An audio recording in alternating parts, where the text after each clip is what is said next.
బైబిల్లో చాలా చోట్ల దేవుడు ప్రార్థన చేయండి అని చెప్పాడు, కానీ మోషే సందర్భానికి వచ్చేసరికి అన్నాడు, ఇక ప్రార్థన చేయటం ఆపేయి. అంతలో యెహోవా మోషేతో, నీవేలా నాకు మొరపెట్టుచున్నావు? వాళ్ళంటే అవిశ్వాసంతో ఉన్నారు, అడుగు ముందు వేయడానికి భయపడుతున్నారు. నీకేమైంది?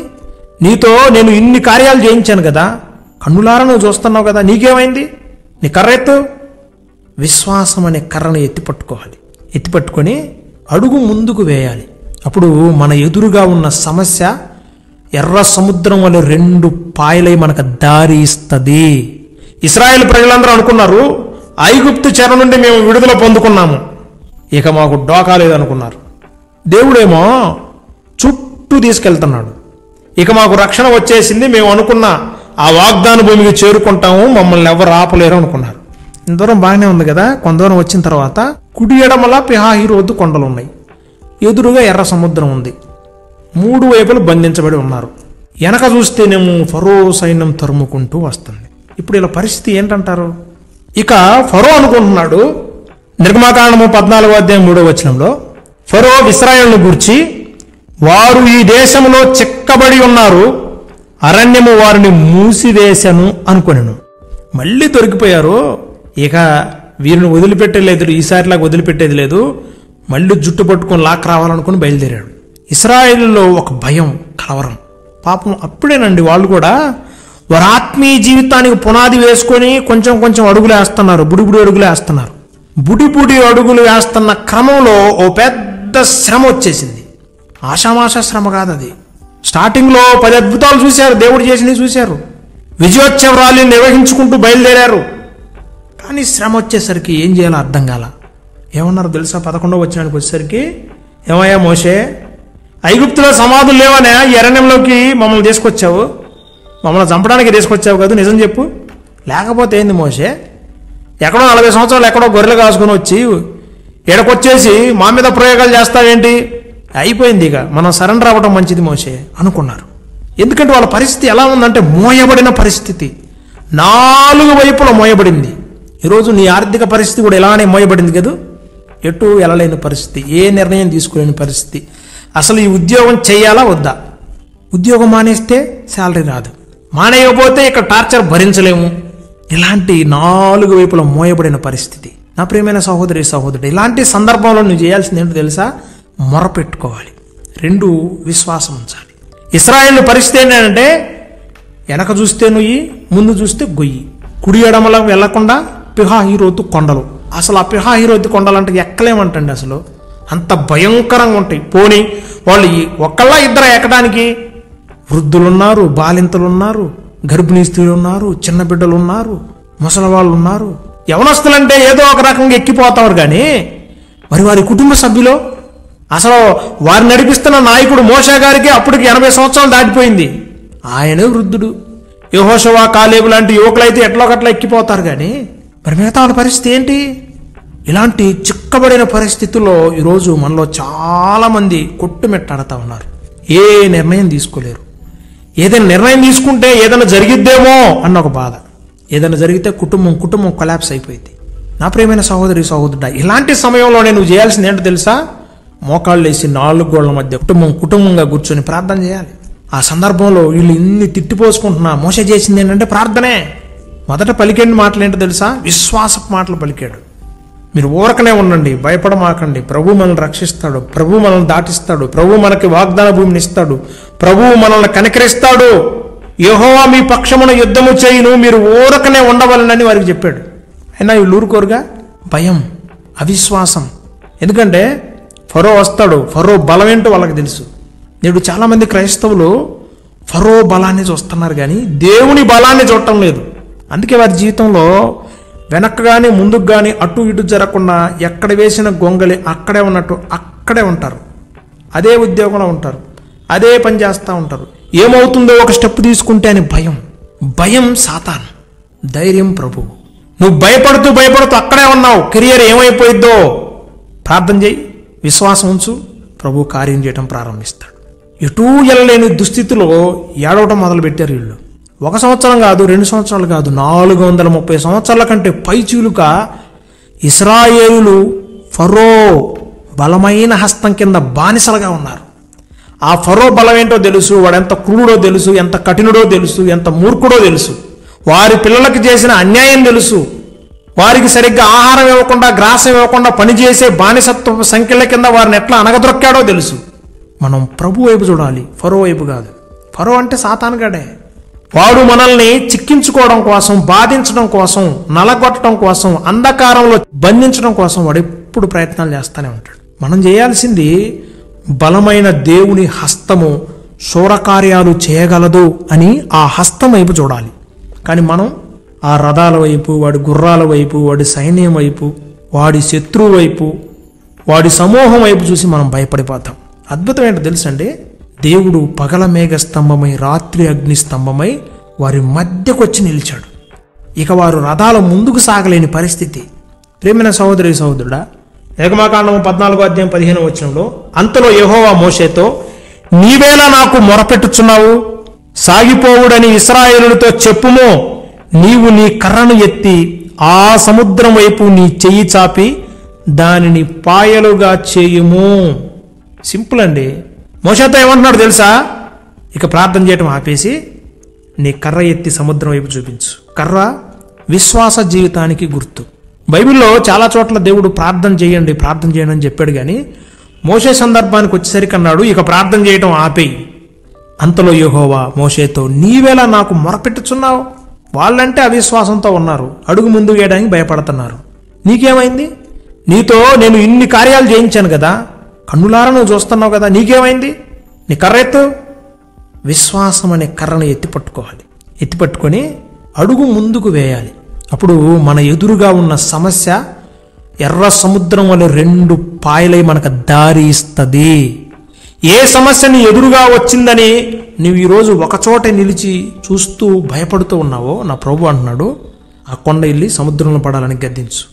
శాసిస్తే దేవుడు ఏం చేస్తాడో తెలుసా? నీ ఎదురుగా ఉన్న ఎర్ర సముద్రాన్ని 2 పాయలుగా చేసి నీకు దారి ఇచ్చేలాగా చేస్తాడు. ఎవడైతే నిన్ను తరమడానికి వచ్చాడో వాడు ఆ సమస్యల్లో చిక్కుకునేలాగా చేస్తాడు. ఫరో సైన్యం తరుముతూ వచ్చింది కదా, ఆ ఎర్ర సముద్రంలో అయినా మునిగి చచ్చిపోయారు వాళ్ళందరూ కూడా. కానీ ఇశ్రాయేలు ఒక్కడికి కూడా నష్టం జరగకుండా క్షేమంగా వాళ్ళందరూ కూడా ఇశ్రాయేలు ఒడ్డుకు చేరుకున్నారు.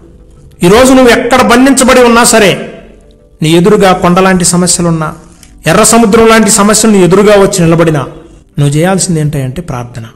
Just pray and believe. ప్రార్థన చేయి, విశ్వాసం ఉంచు. ఆ దేశంలో అతడు ప్రార్థన చేస్తున్నాడని తీసుకెళ్లి సింహాల బోన్లో వేశారు. దానియేలు సింహ బోన్లోకి వెళ్ళాడు. కానీ దానియేలు చేసిన ఏంటో తెలుసా? తన చుట్టూ సింహాలన్నీ చేరాయి. కానీ ఒక్క సింహం కూడా దానియేలును చంపడానికి ముందుకు రాలా. ఎందుకంటారు? దానియేలు సమస్య వైపు, దానియేలు సింహాల వైపు చూడటం లేదు, దానియేలు దేవుని వైపు చూస్తున్నాడు. సింహాల లాంటి సమస్యలు నీ చుట్టుముట్టు ఉన్నా కానీ నువ్వు సింహాల వైపు చూడకూడదు, దేవుని వైపే చూడాలి. ప్రియమైన సహోదరి సహోదరుడా, ఈరోజు మనందరినీ కూడా భయం ఆవరించింది. ఏమైపోయిద్దో జీవితం, అర్ధాంతంగా ముగిసిపోయిద్దేమో, నా భవిష్యత్తు ఏమైపోయిద్దో అనే భయం, ఆందోళన. ఇవన్నీ ఏంటో తెలుసా? సింహాలు లాంటివి నీ చుట్టూ చేరి, పిల్లలకి ఏమైపోయిద్దో, పిల్లలు చదువుతున్నారు, కాలేజీకి వెళ్తున్నారు, రేపు ఉద్యోగాలు వస్తాయో రావో, అసలు నా ఉద్యోగం ఉంటుందో ఊడిద్దో, మేము బయటికి వెళ్తున్నాము, క్షేమంగా వస్తామో రాము, మేము ఈ ఆహారం తింటున్నాము, ఈ ఆహారం బాగుంటుందో బాగుండదో.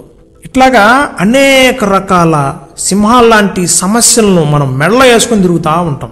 మీరు చెప్పండి, ఇక దేవుడు మీకు తోడెందుకు ఉంటాడు? సమస్యలను చూసి మనం భయపడతా ఉంటే ఇంక దేవుడు నీకు సహాయం చేస్తాడా? ప్రభు ఏమన్నాడు? ప్రయాసపడి భారం మోయించున్న సమస్త జనులారా నా యొద్దకు రండి, నేను మీకు విశ్రాంతి ఇస్తానన్నాడు. మనం చేయాల్సింది ఏంటి?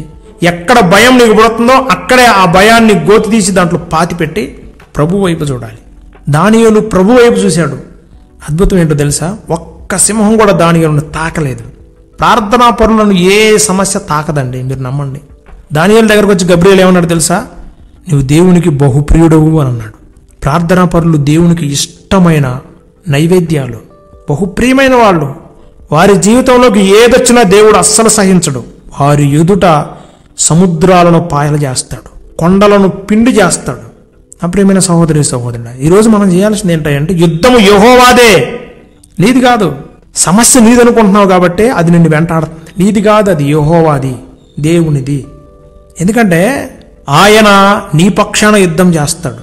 నువ్వు ఆయన మీద ఆధారపడితే, మన జీవితంలో మనం భయాన్ని విడిచిపెట్టాలి, వేదనను విడిచిపెట్టాలి. ఏ స్థితిలో ఉన్నా, ఎన్ని సమస్యలు మనల్ని చుట్టుముట్టినా, అది ఆర్థిక సమస్య, కుటుంబ సమస్య, ఫ్యామిలీ సమస్య, వ్యక్తిగత సమస్య, ఏదైనా సరే మనం చేయాల్సింది ఏంటి అంటే ప్రార్థన. 2 విశ్వాసం. విశ్వాసం ద్వారా వారు శూరకార్యాలు చేశారు అని హెబ్రీ గ్రంథకర్త అంటాడు. కేవలం ప్రార్థన చేసి అక్కడే చతికిలబడి ఉండొద్దు. మోషే ప్రార్థన చేశాడు, దేవుడు విన్నాడు, ముందుకు సాగమన్నాడు, సాగిపోయి ఫరో చేతి నుండి తప్పించుకున్నారు. ఈరోజు మనం చేయాల్సింది ఏంటి? ప్రార్థన. ప్రార్థన చేస్తూ విశ్వాసంతో అడుగులు ముందుకు వేయాలి. అలా గనక మనం చేయగలిగితే దేవుడు ఆయన విశాల స్థలము నుండి నీకు ఉత్తరం ఇస్తాడు. నువ్వు ఎక్కడున్నా సరే ఆయన విశ్వాసులను ఆయన వదిలిపెట్టడు. ఒకవేళ దేవుడు నిన్ను ఇలా కాదు ఇలా చుట్టూ వెళ్ళు అన్నాడంటే వెళ్ళు, అంతే. దేవుడు నడిపిస్తున్నాడంటే ఆయనకు ఆ మార్గం బాగా తెలుసు కాబట్టి నిన్ను ఆ మార్గంలో నడిపిస్తున్నాడు. ఆ మార్గంలో వెళ్తే నువ్వు క్షేమంగా ఉంటావు. నీ సొంత మార్గంలో కనుక వెళ్ళావంటే చిక్కబడతావు, దొరుకుతావు, శత్రువు చేతిలో గుల్ల కొట్టబడతావు. ఇక వాడి చేతిలో చిక్కినోడిని వాడు అసలు వదిలి పెడతాడా? ఎక్కడికి తీసుకెళ్తాడు? అగ్ని ఆరదు, పురుగు చావదు, ఆ ప్రదేశానికి లాక్కెళ్తాడు. ఈరోజు నువ్వు ఇలా అనుకో, ఏమనుకుంటావంటే మీకా గ్రంథము 7వ అధ్యాయము 8వ వచనం, నా శత్రువా నా మీద అతిశయింపవద్దు, నేను క్రింద పడినను తిరిగి లేతును, నేను అంధకారమందు కూర్చున్నను, యెహోవా నాకు వెలుగుగా ఉండును. ఆ ముందుంటది, నా దేవుడు నా ప్రార్థన ఆలకించును. మనం ఎప్పుడు కూడా ప్రార్థించి సాతానుకు సవాలు విసరాలి. నా శత్రువా నేను ఇప్పుడు పడిపోయాను అనుకుంటున్నావు కదా, దొరికిపోయాను అనుకుంటున్నావు కదా, నా చుట్టూ ఉచ్చు బిగించుకుంది అనుకుంటున్నావు కదా, 4 గోడల మధ్య నేను బంధించబడి ఉన్నాను అనుకుంటున్నావు కదా, నీ చేతిలో చిక్కాను అనుకుంటున్నావు కదా, నా దేవుడు నా ప్రార్థన ఆలకిస్తాడు. నా శత్రువా నీవు నా మీద అతిశయింపవద్దు, నేను క్రింద పడినను తిరిగి లేతును, నేను అంధకారమందు కూర్చున్నను, యెహోవా నాకు వెలుగుగా ఉంటాడు, నేను భయపడను. నా శత్రువులు నన్ను చుట్టినను, నరకపు పాశములరికాటినను, నా శత్రువులు నన్ను చుట్టినను, నరకపు పాశములరికాటినను, వరదవలే భక్తిహీనులు పోర్లిన, వరదవలే భక్తిహీనులు పోర్లిన, విడువకనను ఎడబాయని దేవా, విడువకనను ఎడబాయని దేవా, యెహోవా నా బలమా, యథార్థమైనది నీ మార్గం, పరిపూర్ణమైనది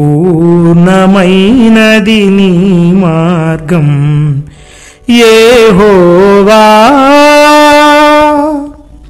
ప్రియమైన సహోదరి సహోదరుడా, మనం కూడా ఇలా విశ్వాసపు మాటలు పలుకుతూ మన యాత్రను ముందుకు కొనసాగించాలి.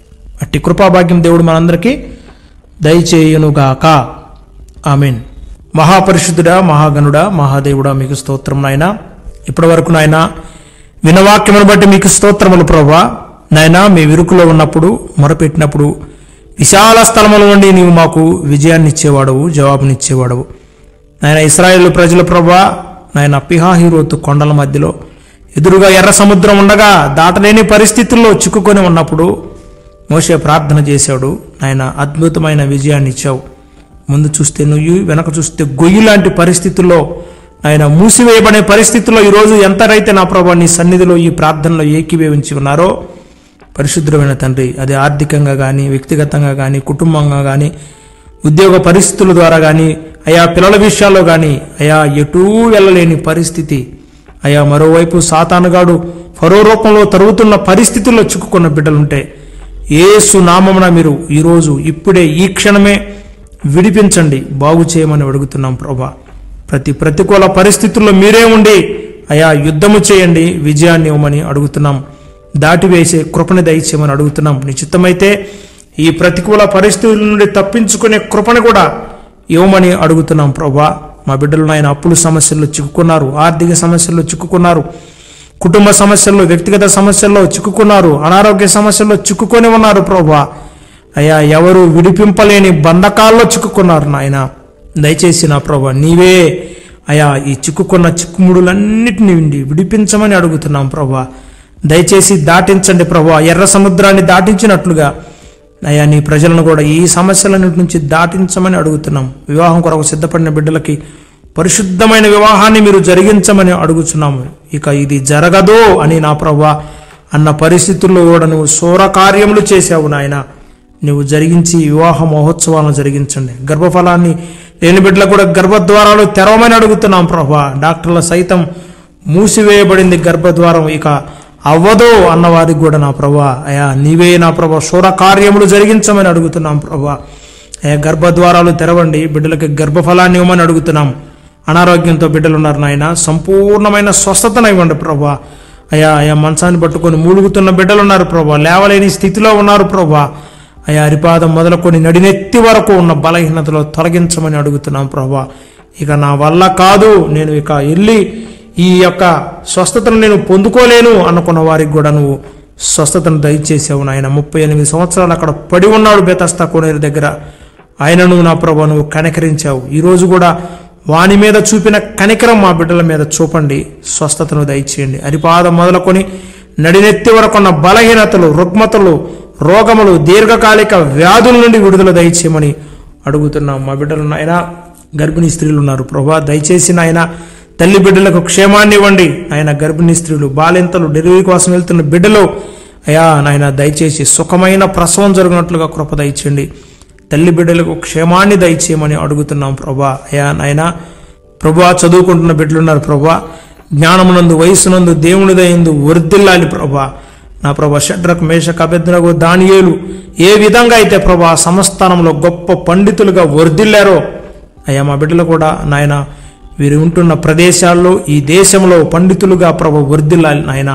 అధికారులుగా, నాయకులుగా, అయా ప్రభు పాలకులుగా యేసు నామమున మా బిడ్డలు వర్ధిల్లాలి. దయచేసి ఆశీర్వదించి బలపరచమని అడుగుతున్నాను. పరిశుద్ధ ఆర్థికంగా చితికిపోయిన వారిని మీరు లేవనెత్తమని అడుగుతున్నాం ప్రభా. ఉద్యోగాల్లో సమస్యలు, వ్యాపారంలో సమస్యలు ప్రభా, అయ్యా అదేవిధంగా కుటుంబంలో సమస్యలు ప్రభా, చెప్పుకోలేని సమస్యలతో బాధపడుతున్న వారికి యేసు నామమున మీరు విడుదల ఈరోజే దయచేయమని అడుగుతున్నాం. ప్రయాణాల్లో ఉన్న బిడ్డల ప్రయాణాలు సుఖవంతం చేయమని అడుగుతున్నాం ప్రభా. అయ్యా నాయన ఎటు తేల్చుకోలేని పరిస్థితుల్లో చిక్కుముడుల్లో చిక్కుకున్న వారికి నాయన విడుదల దయచేయండి. డిప్రెషన్లో ఉన్నవారిని ఆయన, అయా బలహీనంగా ఉన్నవారిని, కృంగిపోయిన వారిని మీరు ఇప్పుడే ఈ క్షణమే లేవనెత్తి బలపరచమని అడుగుతున్నాం. అయా మనుషుల దృష్టికి అందరూ వదిలివేయబడిన వ్యక్తి అంటున్నప్పటికీ కూడా దేవుడు కూడా వీడిని వదిలిపెట్టేశాడ్రా, వీడికి దేవుడు కూడా సహాయం చేయట్లేదురా అనుకుంటున్న వారిని యేసు నామమున ఇదిగో ఈ క్షణమే మీరు దర్శించిన ఆయన అయ్యా మీరు సహాయకులుగా ఉన్నారని, తోడుగా ఉన్నారని గుర్తెరుగునట్లుగా కృప చూపమని అడుగుతున్నాం. ఈరోజు మేము చేయబోయే ప్రతి పనిలో, పరిచర్యలో, ప్రార్థనలో, ప్రయాణాల్లో, ప్రయత్నాల్లో మాకు తోడుగా ఉండండి. మాకు జయ జీవితాన్ని ఇవ్వండి. మాకు ఇచ్చిన ఈ పరిచర్యను 30 అంతలు, 60 అంతలు, 100 అంతలుగా ఫలింపచేయమని అడుగుతున్నాం. ఎవరైతే వాతావరణంలో వచ్చిన మార్పుల్లోన అస్వస్థత ఉన్నారో యేసు నామమున దగ్గు, జలుబు, ఫీవర్ నుంచి విడుదల దయచేయమని అడుగుతున్నాను. పరిశుద్ధమైన తండ్రి, నీ కృపాహస్తాలకు మమ్మల్ని మేము సమర్పించుకున్నాం ప్రభా.